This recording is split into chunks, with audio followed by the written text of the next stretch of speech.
is being captured, that is always captured in your left side of your screen. At the right side, you see this where all the configurations with respect to your load test or all the request you all have, whether it is a get or a post, all those type of information you have. You also have some listeners where you try to see what the result is, if the request is successful or if the request is failure. This was what we covered as part of JMeter. Then we started with saying that let me just open a new instance of JMeter quickly. Where am I? In pin only.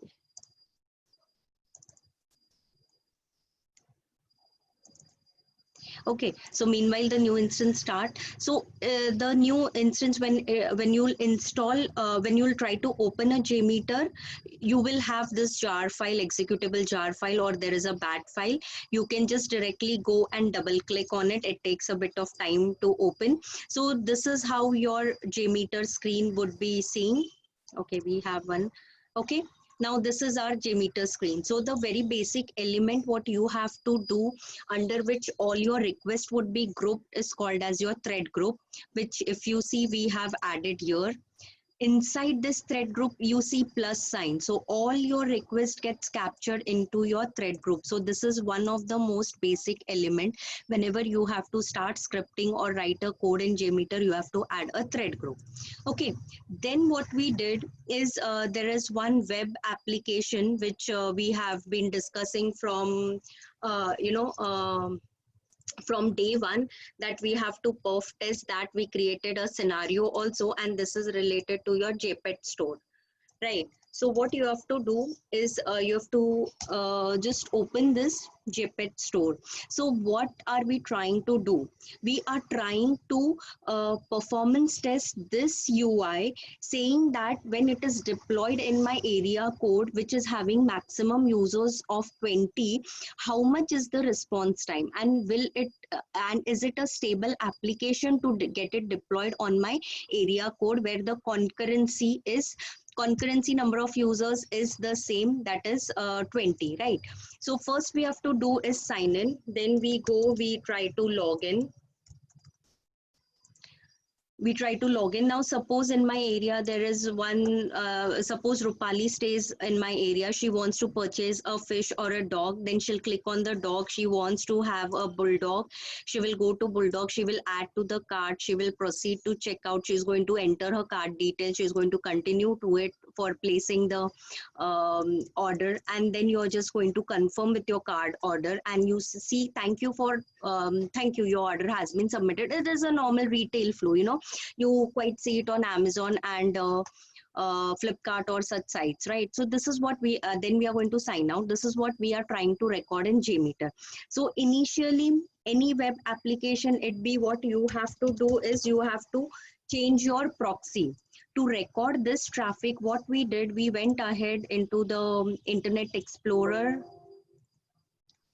we went to internet options, we went to connections, we went to LAN settings, and we just put the local host 8888 port. Now what is this port? This port is the port which your JMeter is using. So what you're trying to do is you are making the browser to listen to this port. Whatever traffic would be coming in this port, it is going to listen to it, and that is the reason we are just saying that enable this with the port 888. So if you're putting here any other port 9999, the same port you have to put it over here, right? That's it. We just did this setting, and sorry, we went ahead and started. There is a start button over here. We went ahead and started the button, and all the requests got captured in the left side of the pane.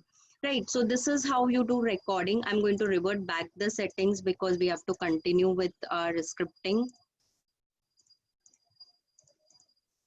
Then what we saw is once the requests were placed, we could see other traffic also, like google.com and some other traffic. So while recording a traffic, this comes in the advanced part. Since you all are new, I wouldn't recommend you all to use this, but you can exclude the patterns. You can just say google.com. There is a specific way of excluding this pattern. You can Google it and you will find the syntax. It's just a matter of syntax. And URL to include, you can just include petstoreocperf.com. We also saw in details what does an URI and a URL means, what is HTTPS. So HTTPS is your protocol.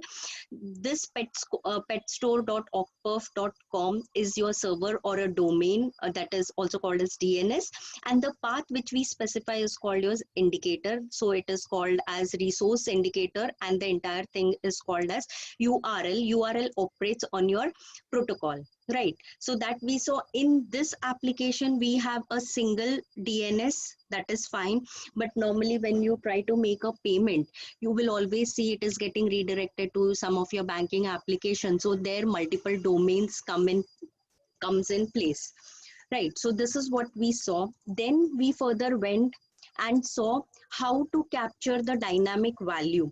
Whatever values that come from the server are dynamic values, and we saw with the help of F12. If you all remember, we went ahead, we pressed F12 and we saw user one, we tried to log in, right? And in this there is a request, this is sign on form, right? So here you see the source page value and the front page values keeps on changing at every iteration, and that is the reason we were not able to log in initially. So what we did, we went ahead and we created one regular expression called as web source page. We wrote this regular expression, we put the template, and we just replaced this in as a form of variable. So in JMeter, as form of variable, you pass dollar, open curly brace, whatever name of the variable you are giving, and you close the curly brace. So that is how you define any variable in JMeter, right? So once that is done, this is the green button where we try to replay the script. It is called as replay. So we just try to run the script similarly as you do in Java. So there, here you see the request, what is being passed, and response. There are various formats in which you can see the response. As of now, we are going to see in a HTML format. You see, and you see here it is a sign out. That means you have logged in successfully. Here it is sign out. That means you have logged in successfully. So till here we had seen yesterday. Any doubts so far? Meghna, yeah, I have a question. So this dynamic value, is it changed every time, like in real time also? Yes. All the time when we run it we need to update like this, right? Using the Yes. variable. Yes, that's correct. So how to recognize a dynamic value? So I would say that would come with practice. But if you are new, you can see some gibberish value. Like if you see over here, what kind of value of the core page. I won't say gibberish, but something long, something like that. Or what you can do is see, it's a long value. Normally dynamic values come in this format. This is one way. This will come with experience, but since you all are new, what you can do is you can record two different scripts and try to compare them. That is second option. And the third option is what we followed. Like we went in F12 and we first, if you all remember, we just verified if this value is same or not, because when you were recording, that was one hit. Now second time when you are making F12 and you are hitting the application again, you got a different value. So there are three ways how you can identify the dynamic values which are generated by servers. Make sense? Yeah. So is it always the source path or something else also? It might The error be might happen. many other things. So if it is a .NET application, you will have all the sessions related IDs, J session. You will have other sessions IDs. If it is a Java application, you will have J session IDs. If it is a SAP application, you will have SAP related all the IDs, and you'll have a lot of dynamic value. So you will get to know once you look at the value, or you compare at every iteration what is the value. If you don't change this value, your page will be always giving you an error. Whatever expected response won't be achieved because the request doesn't become complete. So either you'll get 400 bad requests, or you'll get 500 internal server, because the server is not able to recognize due to the lack of some resource or due to some malfunction request which is not accepted at your server side. Okay. Okay, Thank you. I see some, yeah, no problem. Okay, recording is started, right? I see it is started. Yes, Okay, yes. yeah, I started it in the start only. yeah, thanks. Okay, so we saw till here. Now, our main challenge is like, suppose in my area we have Rupali, that is fine, but there are some other people also, like Atyur is there, Ajay is there. So it is not necessary that they always wanted to purchase a fish, because if you remember, when we were trying to script, it is, we had recorded the flow with fish, but if I run this, every of the user is going to take fish, which I don't want, right? So what I have to do, I have to make, so I have how many categories? I have fish, dogs, reptiles, cats, bird, and anyone. Ajay might want to take dog, Atyur might want to take opt for reptiles. So in this cases, whenever there is a requirement of a user input, right? Now see, username and password was again a user input, correct? Every user will have its own username, password.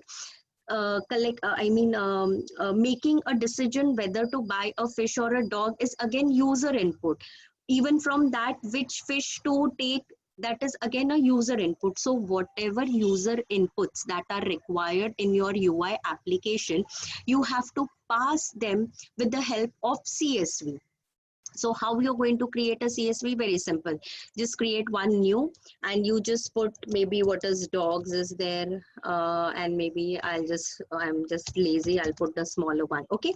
So these are the two inputs which I'm trying to give here, and I'm going to save it as maybe, sorry, all files, and I will give some name. You can give a sensible name. So as of now, just for you all to understand, I'm going to give it user input dot CSV, right? Now, this is user input dot CSV. Now in JMeter, you have a config element.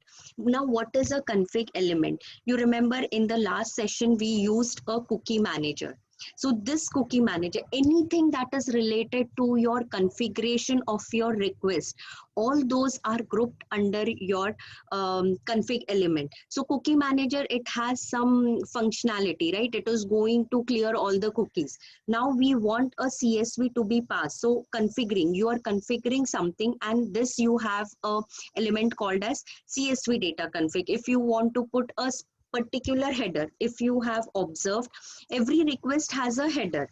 Now this application does not require a specific kind of header, but there are many times there is a need that you have to add some maybe the type of the application, that is a JSON, or you want to add the referrer. I think referrer is already present, but few of the applications do not record. So whenever you need to externally add an header, which is common to all of the requests, that you will go under your header. Cache manager is, you have to clear all the cache. Request defaults is like by default, if you want all the requests to have. Now suppose we'll come to this request default, because when we'll groom our script, we will be using that. So as of now, I'm going to use a CSV data config. You just drag it up. So these are all like global variables, which in Java you say. So these are all global variables which are acceptable throughout your scripts. Right now, file name is user input.csv. Okay, if your JMX and first primary rule is your JMX and your the CSV should be in the same location. But if not, then you have to specify a complete path over here. Right now, as of now, my JMX is also in bin folder, and I have created hopefully there only user input. Just let me check once. Oh, I haven't. Okay, you have to just put it in your bin, Apache bin, right? Or you can give a path, doesn't make any sense. Okay, so here we have put this. So there is no need for me to specify the path. Now here what is the variable name you want to give. So you can say, since we are passing it through a CSV, this is the naming convention I follow. You all can follow something else. I follow VAR, like when we try to correlate the values, we put core underscore. So when your script becomes lengthy or when the flow is a bit complex, reading at the name, you come to know that when I have prefixed it core, it means it is a dynamic value which is coming from the server. So there is something wrong with that. But when I see any variable starting with var underscore, I understand there is something wrong with my input file. So you all can follow any names. There is no hard and fast according to your company rules or according to your understanding. And I think it should be readable. So anyone who will be reading your script should be able to get what you're trying to put, right? So here we are going to put the category because we want to know either it is a fish or a dog, right? So now here we see we have disabled this, so I'm going to enable the next to request again, right? So here instead of fish, I want any category to be picked up by the user, which is mentioned in your user input. So you can input others also. You have reptiles, birds and all. So just for simplicity, I put dogs and cats. So this category ID will be automatically, it will see, oh, it is war.category ID. It will check where it is defined. It will go into your CSV file. It will check if it is there in bin, and from the bin, it will pick up the first user will pick up first, second user will pick up second, and so on. We'll see the logic, how it works. But as of now, just try to understand that when it sees any variable name over here, it is trying to globally search your script, trying to identify where your category is placed. Since it is placed under CSV data config, it is going to refer for this user input CSV. I mean, the logic all remains same. Like in Java, there is a prerequisite that you need to have this file present in the location, otherwise it is going to throw an error. It's same with even JMeter. If it doesn't find the file present, it is going to throw you an error. But once it gets the specified file, it is going to check for the variable and it is going to replace the value over here. Okay, so let's just see till here only. We'll see about the next request a bit later. So this is how you broom or clean. Now there are few rows present here. I want to run it again. So this is how we are going to clean over here. There is nothing. By pressing the green button, you are again going to run the application, right? So let's just see. We'll go to the HTML sign in, sign out, and you see. Okay, we'll go to the request. You see, it has picked dogs. Initially, it was hard coded. Now, for example, if you see, if I just put here fish, every time it is going to pick up fish, right? You see here, it is again going to pick up a fish. How many also iterations you take, it is always going to pick up fish. Just to make it more clear, let's do one thing. Let's put 2 users because we have two records in our file. So ideally the first one should pick dogs and the second one should pick cats. So let's see if it is picking or not. Okay, so this is the first iteration. We will make this script more readable. I'm just trying to make you all understand the JMeter so we can then look how to read it. Okay, which request is that? I guess 16. See? Oh, sorry, we did not change the value, my bad. Okay, we have to change it to war.category.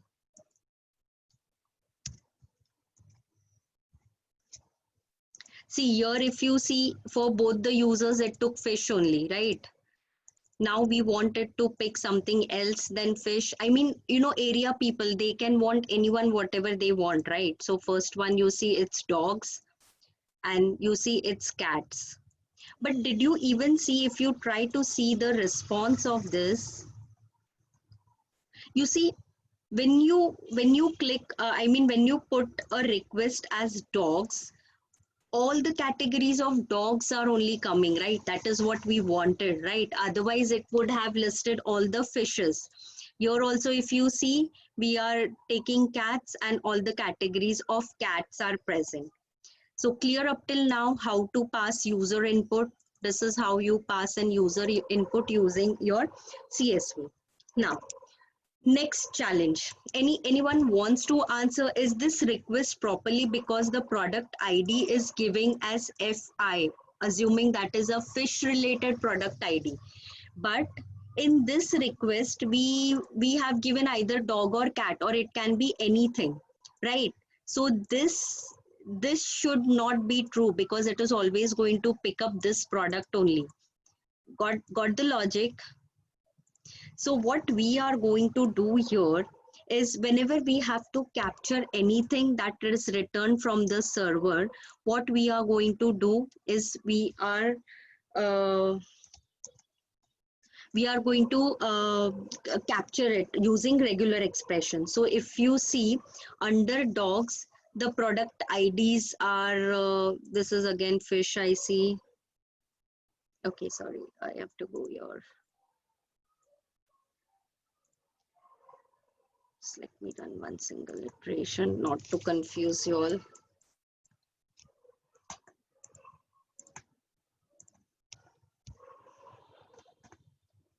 Okay, so if you see your HTML, it is all related to dog. So we have to capture all these, right? So what you'll go in text, you'll search for bulldog, suppose.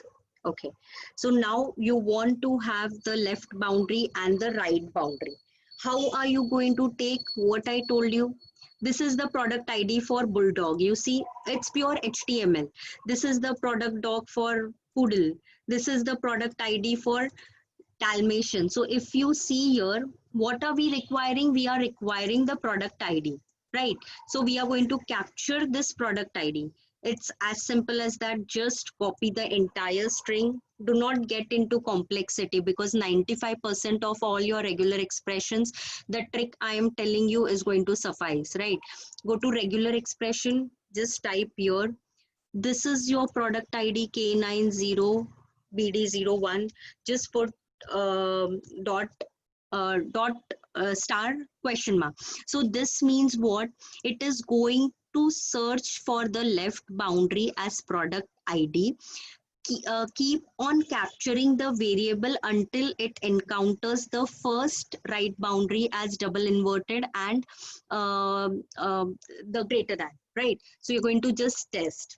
So now this is an interesting thing. Initially, when we correlated, if anyone has observed, we always got only one match, right?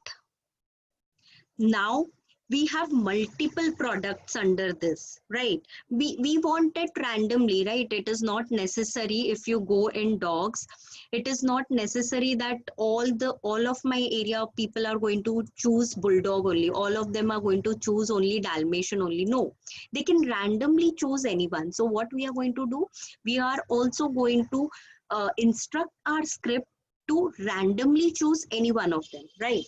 So let's just put this as a regular expression in your request number 16. Go to post processor, regular expression extractor. Put yours product ID. Come on. Now what is the name you are going to give? Is core underscore product ID. Have the habit of copying the same name in the name of regular expression extractor, so that when the script becomes lengthier, it is readable for you. $1 as a template. Now, if you remember, when we did our correlation of our course source page, I said you will revisit this field again. Match number. So this one means you have to search for the first match in the entire page, where the left boundary is this. You search the first match, capture the value, and the right boundary should be this. But when you are dealing with product ID, if I put 1, it will always be capturing the product ID, because you see match 11 is always this. It's a bulldog. But I want this to be random. From this 6 matches in the iteration, any one of the 6 values should be picked up. So in this case, I am going to put it as random. So this means whenever you are trying to execute this regular expression, the output is matching 6. If you put it 1, always the first value is going to come. If you put it 2, always poodle is going to come. If you put 3, always this is going to pick up. But I wanted it to be random throughout my load test. That is the reason we put here 0. Got it? Again, a very important interview question. And default value is product ID, not found. Okay. Question time. Any questions so far? Let me check the chat if someone's okay. Are we good? This product ID and category ID will be chosen. Sorry, product ID and category ID. On which basis JMeter will choose the ID? okay. Now, just to explain it more deeply, now suppose you are one of the user and I do not know you want to buy a dog or a cat or a reptile or a bird, right? So all the possibilities which a user want to opt would be put, since it is a user input, right? Since it is a user input, I'm going to pass it through CSV. That is the reason we passed category ID as your user input in your request. But now once the user puts dog, the page is going to list only dogs. It is not going to list you the fish. So you cannot put the product ID as dogs and you cannot opt for a golden fish.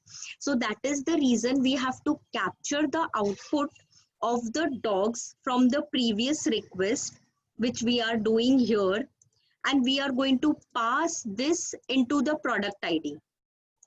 Got it? Now, since you have selected here as dogs, you have selected your dog, so it is expected that you have to purchase some category of the dog, but here some product of the dog. But here if you see, this is for the fish ID, because with the help of the fish product we had recorded the traffic, so we are trying to make it dynamic.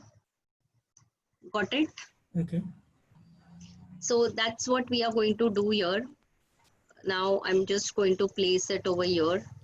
So Meghna, the input data has to be always in CSV? Yes, yes. Hello? Hello? Yeah, am I audible?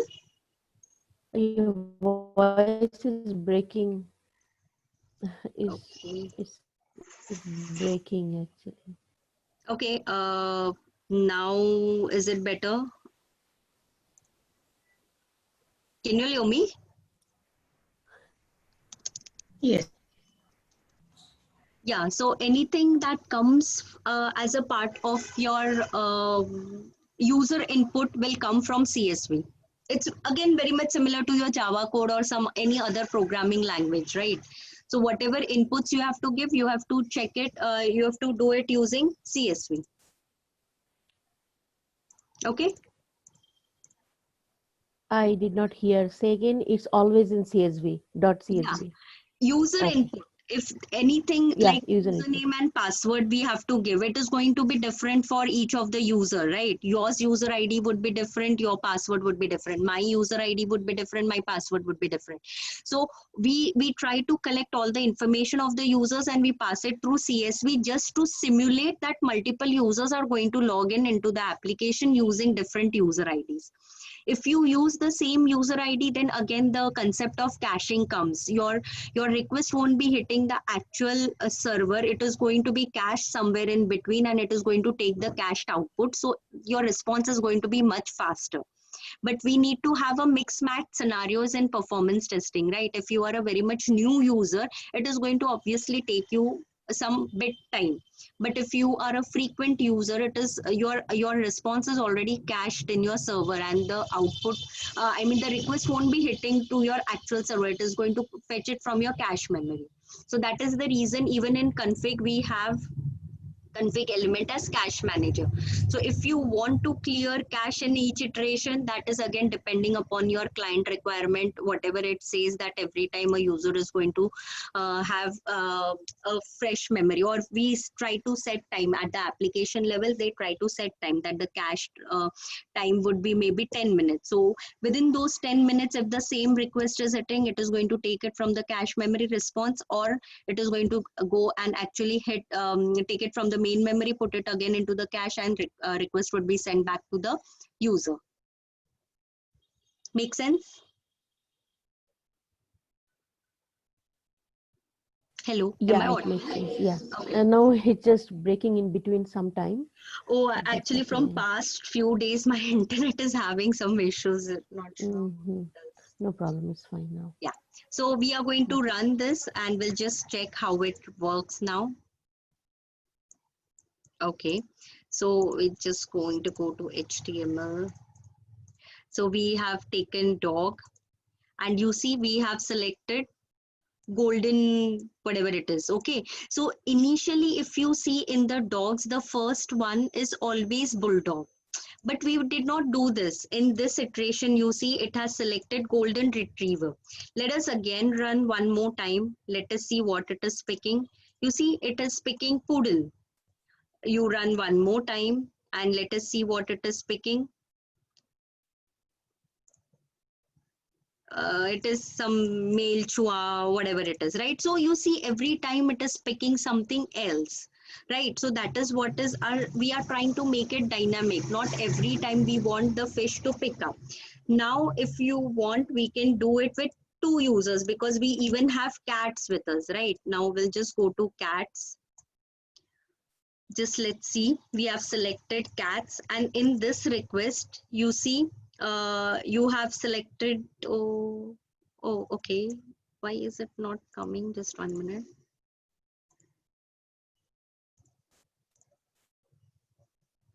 Oh, did we not change it here?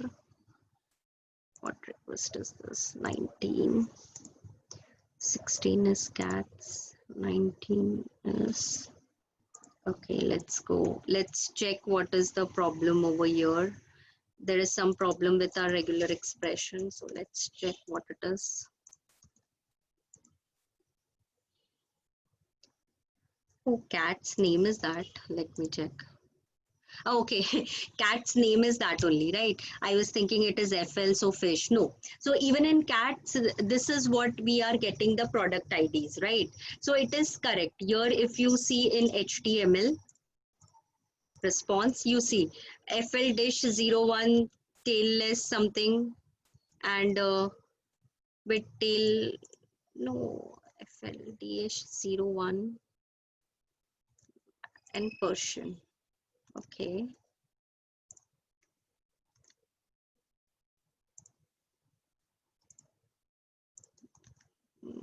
Okay, dogs, cats, Manx and Persian. What is this? Why is this showing something different? Okay, it's Manx and I don't know where it is coming tailless. I don't see anywhere here tailless. Anyways, that's the response. So you are getting this Manx. You see it here. Okay, Manx. It is, In I the mean, description, it is there. where is the description? And your voice is Oh, still not able to hear me?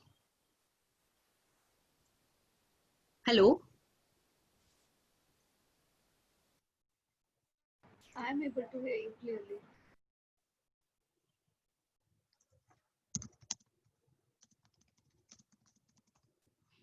Okay, I think it is only you, or it is for everyone, because let me check my net speed. We can able to hear you, Meghna.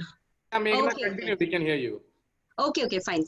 Okay, yeah, so this is the cats thing. Okay, so there is a posted that how will you deal with multiple CSVs? Okay, we were going to come, but yeah, we were going to see it later, but we'll see it now.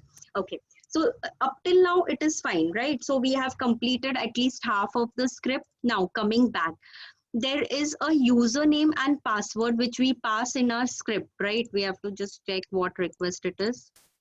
Right. So this is our username and this is our password. Now we have to pass it in our CSV. So what we are going to do is you can just either create a new CSV, or I can say that I am Meghna, or I am some user one and I always wanted to purchase dogs. In that case, what you do, since it is a comma separated file, you just give dogs user1 comma pass, then for cats you can give user2 comma pass. Okay, but now you are specifying 3 fields over here. So in JMeter, what you're going to do, wherever you have configured your CSV, just give a comma separated saying that var underscore username, and you give var underscore password. You just replace this variables in your request number 12. Okay, and you just take this username and you replace it with your username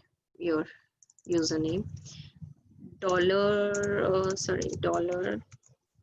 Okay, now we'll just try to run this and see if we are able to log in, because we are using CSV.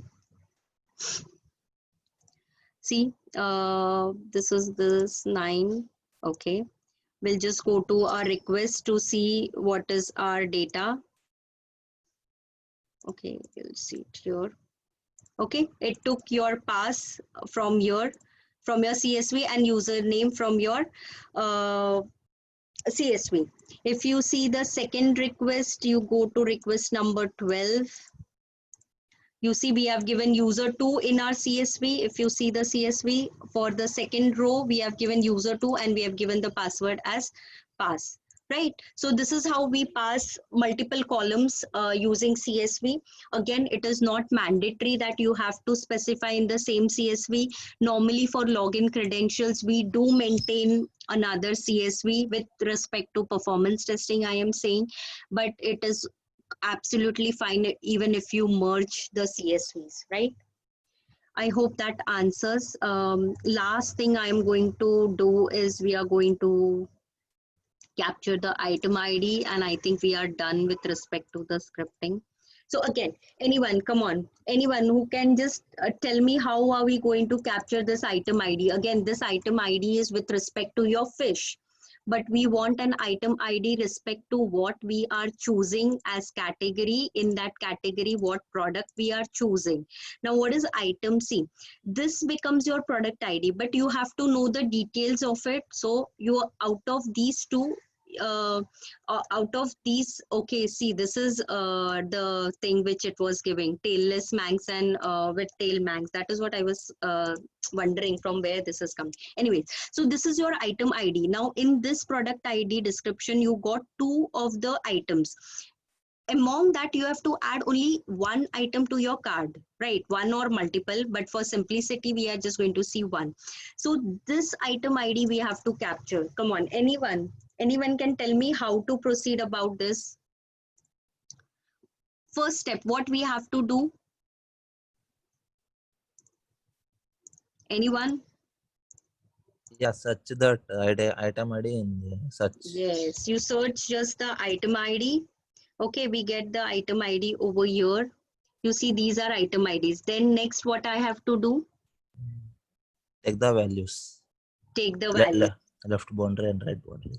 Correct. You have to take the left boundaries and right boundaries. How am I going to do? I'm just going to select the actual item ID, open close bracket, left boundary, start searching till I come across this. So if you see, I have 2 item IDs. Right. Now, where should I put this? In which request should I put this? In 19th response, you got it, right? In request number 19th response, you got it. So here in 19, you go right click, add. Where should I put this item ID? Which regular of the, expression data. Yeah, but where, under what Post it is? processor. Config. Post processor, correct. No, config element is with respect to your configurations of your request. This is, I told you, remember, from the response you are trying to extract. So you have to hit the request, you will get the response. So that is the reason it is called as post processor. Once the request has completed its processing, from the response, whatever it is received by the server, you have to take that response and search your regular expression. So it will be present in your post processor. You go into your regular expression, you put the regular expression here. You have to create a name. So I'm going to put it as item ID. Have habit of copying it. Template, we are going to search in one template. Normally 95% of the times you always have only one template. So we need not worry about what is template. Okay, now here again, what should I put here? I am getting in the response 2 matches. I want to randomly pick any of the match. So what value should I put over here?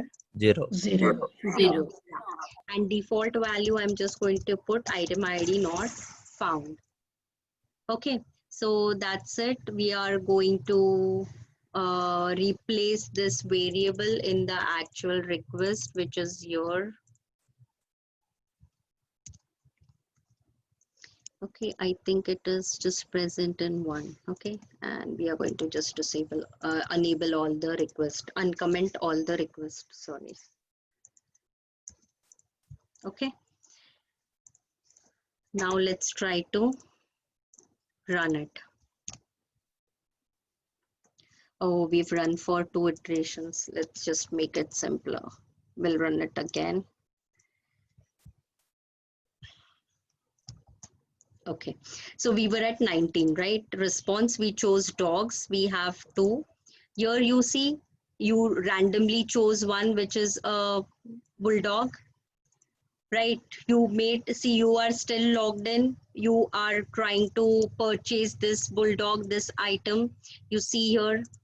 Here again, you see, please confirm, you have to confirm the order details are proper, your shipping address, billing address, and then we see, thank you, your order has been submitted. It is exactly what we were trying to do. If you go here, just check add to cart, you do proceed to cart, you do continue.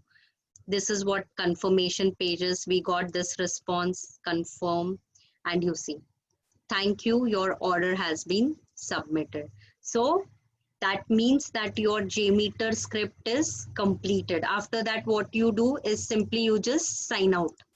You are signing out over here and you see, again, you see a sign in button, right? So that is how you complete one script in JMeter, or you say one functional flow in JMeter. Any doubts so far? Is there anything on chat? So this iteration happened with only one user, right? Yeah. So we have completed different elements. Still there are assertions. We have not seen assertions. See, now this is red. Sorry, this is green. It is always going to be green. If suppose, let's do one, I have 5 minutes. So let's just do one thing.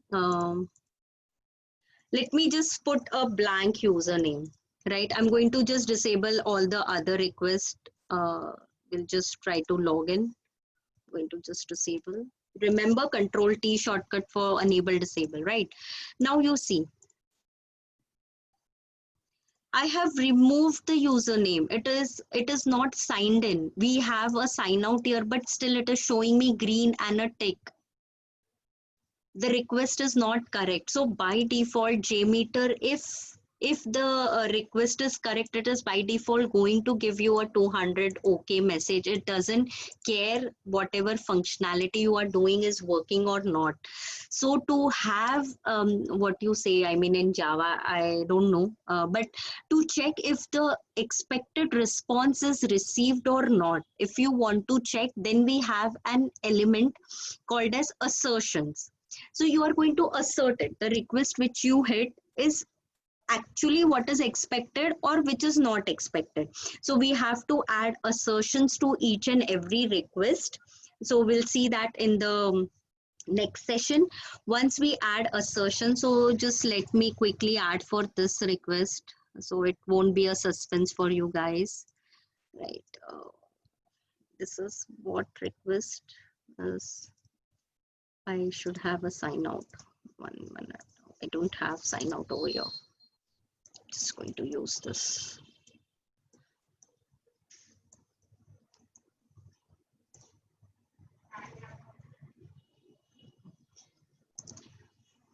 Why am I not able to copy it?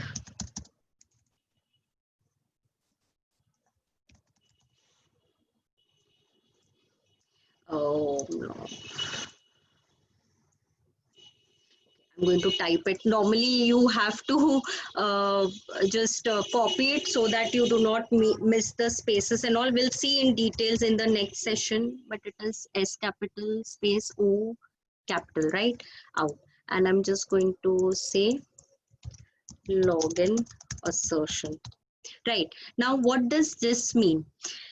I am expecting a text response of sign out whenever this request is hit. Right. So what you have to say contains, or you have to say either it equally match, or it is equal to, or it matches, or it is a substring, or if this text is not expected, apart from that anything is fine, or right. So I'm just going to add this. Okay, we have added a login assertion. Now if you will see you see a red color. Right. So this is how you see that if your application is expecting, or your JMeter, I mean, this means that your JMeter is being told to search for this text in the response of this request. Since it didn't find, because you see here it is still saying sign in, that means your login is not successful and the request is not successful. So you have to add these kinds of assertions to each request to make your request authentic or authorized, right? So that is what we are going to see in the next session. So that is what is pending from different elements in JMeter. Only assertions are pending, right? Then we'll do, sorry, just excuse my typos. Okay.